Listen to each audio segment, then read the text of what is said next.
U.S. Immigration and Customs Enforcement is ramping up training for new agents as the agency's director says he wants to train 10,000 new agents by the end of the year. CBS News Homeland Security correspondent Nicole Sganga visited the ICE training facility and has more on it.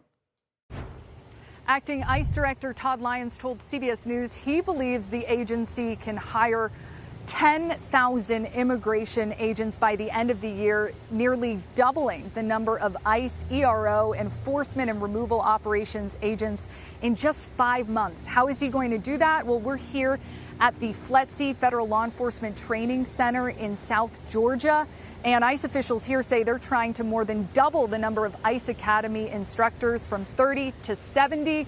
There's also a lot of money behind it. That big, beautiful bill gave $76.5 billion to ICE, of which $30 billion is dedicated to hiring alone. Now, I asked the ICE director whether or not the quality of the candidate would lower because of this huge push. He said no, but they have waived the age limit, so there's no longer an age cap for new recruits here at ICE.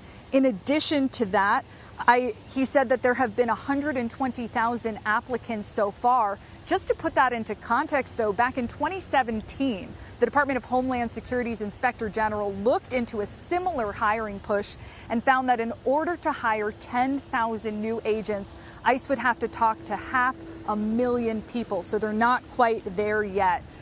Senior ICE officials also confirmed to CBS News that they are looking into the possibility of buying, owning, and operating their own ICE deportation planes, which would expedite removals but be very expensive when you consider that an average commercial airliner can cost anywhere from $80 to $400 million.